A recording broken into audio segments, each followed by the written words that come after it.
Is Righteous watching? We back in limbo.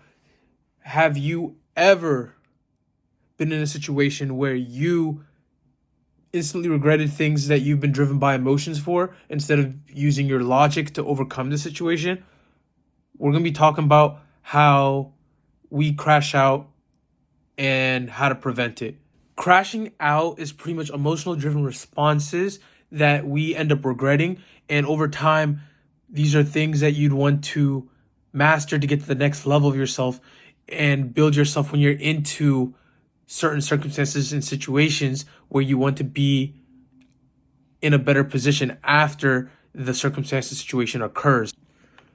We crash out over overwhelming feelings, and those can be very intense and can keep us from making logical decisions to keep us from actually getting to places that we want to be in life. Also, we can be in a loop that can cloud our judgment, which pretty much shows us that we have a feeling that we love, and based off that feeling, that could be validation, comfort, or whatever, could hinder us from getting to the places we want in life.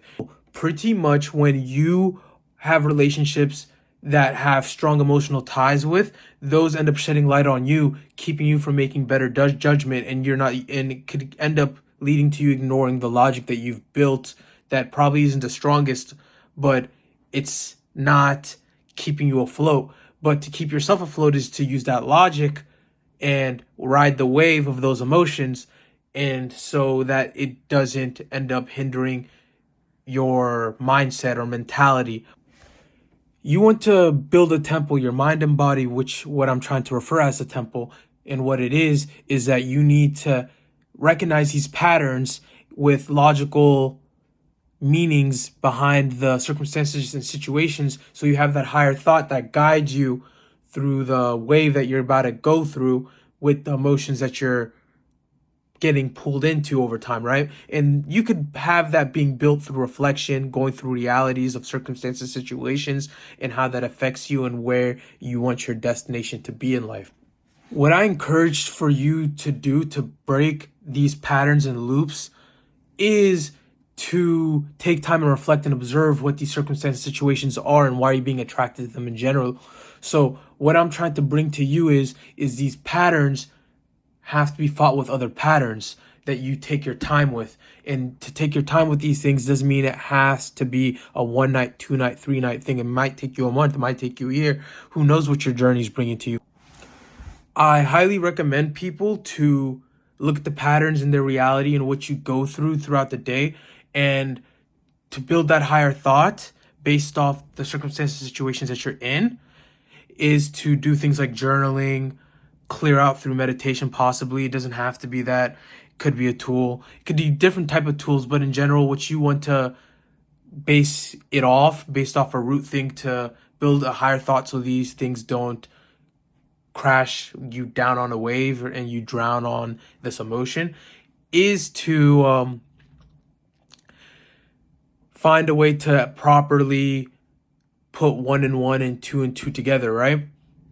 And honestly find yourself within and look at and expand from within, where that person in you, that higher thought in you, which is as small as an atom or a cell in your body, and expand it throughout different perspectives within your life and how that affects you.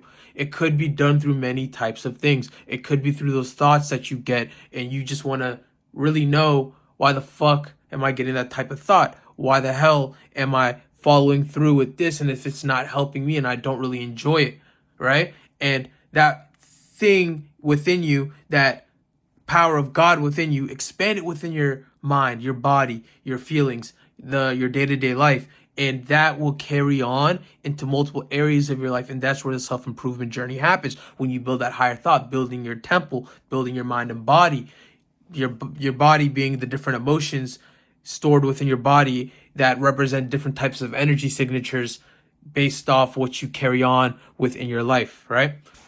What I recommend you to do is to recognize the emotion in the loop, ride the wave, build your temple, see the bigger picture through reflection, which can expand to many other things into your life. It's just the inner calling within you trying to guide you to the next place into your life. fulfilling your greater purpose in life. These are the type of things that could lead to, based off identifying when not to crash out, because that's like the lowest stoop that you take that can end your career, objectives in life, everything. Could even send you to jail. Long time, short time, doesn't matter. It'll dictate your future, and it could be really big decisions in front of you that you mess up based off something that you could have fixed before, through realizing what type of situation you're in, and is that really the life you want to live, right?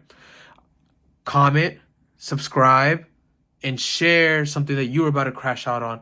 Comment that maybe I had a relationship with this bitch. She don't fuck with me. She want to do this. She want to do that.